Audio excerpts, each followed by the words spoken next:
Hi കൂട്ടുകാരെ, നമ്മളിന്ന് ചെടികൾ വാങ്ങാൻ പോയ കൂട്ടത്തിലേ ഒരു പ്രത്യേക തരം ചെടി കണ്ടു കേട്ടോ. ഈ ഫ്ലവർ ഞാൻ ആദ്യമായിട്ട് കാണുന്ന ഒരു ഫ്ലവറാണ്. പക്ഷെ ഇതിൻ്റെ പേര് ചോദിക്കാനോ ഇതിനൊന്നും എനിക്ക് നിൽക്കാൻ പറ്റിയില്ല. ഈ ചെടി കണ്ടു, ഇഷ്ടപ്പെട്ടു, അതിലൊരു കളർ സെലക്ട് ചെയ്തോ വാങ്ങിച്ചു എന്നല്ലാതെ കണ്ടിട്ട് ഇതിൻ്റെ പേര് ചോദിച്ച് നിൽക്കാനുള്ള ടൈമും ഉണ്ടായിരുന്നില്ല. അവിടുത്തെ തിരക്കിൻ്റെ കടുപ്പം കൊണ്ട് ഞാനത് ഇതാക്കിയില്ല. അപ്പം ജസ്റ്റ് ഞാനൊരു വീഡിയോ എടുക്കാമെന്ന് വിചാരിച്ചു. അപ്പോൾ ഞാൻ വീഡിയോ ഈ പൂക്കൾ കണ്ട വല്ലാത്തൊരു ഇഷ്ടം കൊണ്ടെടുത്തതാണ്. ഇത് പ്രത്യേകിച്ച് ഇതിന് എടുത്ത് പറയുന്നത് കുഞ്ഞൻ പൂക്കളാണ് എന്നുവെച്ചാൽ ഇതിൽ കാണുന്ന പോലെയല്ല. ഈ തരിപ്പായിട്ടാണ് അതിൻ്റെ മുട്ടുകൾ വന്നിട്ടുള്ളത്. കൊല കുത്തി കായ്ക്കുന്നത് കൊണ്ട് ഒരു കൊല വരുമ്പോൾ ഒരു വലിയ ഫുൾ വിരിഞ്ഞ് വരുമ്പോൾ ഒരു വലിയൊരു പൂവിൻ്റെ അത്ര വരുന്നുണ്ടെന്നുള്ളൂ. പക്ഷെ ഇത് കുഞ്ഞൻ പൂക്കളാണ്. എന്നാലോ ആളുകളെ ആകർഷിക്കാൻ ഇതുപോലൊരു സാധനം ഞാൻ വേറെ കാണില്ല. കാരണം ഇതെല്ലാം വിരിഞ്ഞ് കഴിഞ്ഞിട്ട് നിൽക്കുമ്പോൾ ഭയങ്കര കളർ. ഇതിൻ്റെ വെറൈറ്റികളാണ് ഏറ്റവും രസം. റോസാപ്പൂവിൻ്റെ ഇതളുകൾ പോലെ ആണെങ്കിൽ പോലും ഷെയ്പ്പൊക്കെ അതുപോലെ ആണെങ്കിൽ പോലും ഒരു കുഞ്ഞൻ പൂവാണ്. ഒരു ചെറുത് വളരെ നമ്മളെ വിരൽത്തുമ്പിന് അത്രയൊക്കെ ഉള്ളൂ ഈ ഒരു പൂ. അത് പ്യുവർ വൈറ്റിൽ വരുന്നുണ്ട്, യെല്ലോയിൽ വരുന്നുണ്ട്, വയലറ്റിൽ വരുന്നുണ്ട്, മെജന്തയിൽ വരുന്നുണ്ട്, റോസും വെള്ളയും കൂടി വരുന്നുണ്ട്, പിങ്ക് വരുന്നുണ്ട്. അതേപോലെ തന്നെ ഇത് റോസും വയലറ്റും കൂടിയിട്ട് മെജന്തയും കൂടിയിട്ട് ഇത് വയലറ്റ്, ഡാർക്ക് വയലറ്റ്, ഇത് നേരത്തെ കണ്ട റോസും വയലറ്റും. പിന്നെ ഇത് വേറൊരു ടൈപ്പിൽ വന്നിരിക്കുന്നത്, അതിൻ്റെ ഇതളുകളിലേക്കാളും വ്യത്യാസമായിട്ടാണ് ഇത് വന്നിരിക്കുന്നത്.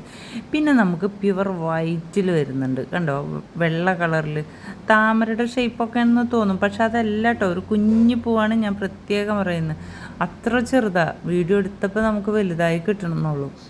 ഒരു കൊല എന്ന് പറയണത് ഒരു റോസാപ്പൂവിൻ്റെ അത്രേ വരുന്നുള്ളൂ. അതിൽ ഒരുപാട് മുട്ടുകളുണ്ട്. 10, 20, 30 ഒന്നല്ല ഒരു കൊലയിലുള്ള മുട്ട്.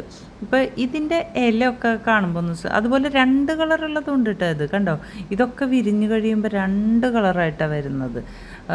റോസും ഇതും പിങ്കും ലൈറ്റ് ഇതും. പിന്നെ ഇതിൻ്റെ ഇതളുകൾക്ക് കണ്ട വ്യത്യാസം നേരത്തെ ഒരെണ്ണം കാണിച്ചു തന്നില്ലേ ഞാൻ.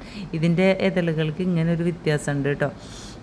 അത് എന്താ പറയുക, ഒരു ചേഞ്ച് റോസ് അല്ല, വേറൊരു സംഭവമുണ്ട്. ഒരു ബൊക്കെ പോലെയായിട്ട് നല്ല സ്മെല്ലായിട്ടൊരു വെള്ള പൂ വരുന്നുണ്ട് വലിയ ഇലയായിട്ട്. അതിൻ്റെ ഒരു രൂപത്തിലാണ് ആ പൂ വന്നിരിക്കുന്നത്. ഇതിൻ്റെ ഇല കണ്ടോ, നമ്മളെ ഇതിൻ്റെ ഇല എന്തിനോട് ഉപമിച്ചാലോ പറ്റുക, എനിക്ക് കറക്റ്റ് കിട്ടുന്നില്ല.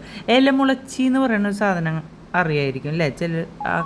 കഴിഞ്ഞു പോയ കളർ നമ്മൾ കണ്ടിട്ടുണ്ടായില്ല. ഡാർക്ക് മെജന്ത, ഡാർക്ക് വയലറ്റ് ഇത് രണ്ടും. പിന്നെ കണ്ട, എന്ത് കളറാന്ന് നോക്കിയേ. ഇത് കണ്ട, രണ്ടിലെ വ്യത്യാസം നമുക്ക് ഒരുപോലെ തോന്നും, ഒരുപോലെ അല്ല, വെവ്വേറെയാണ് കേട്ടോ.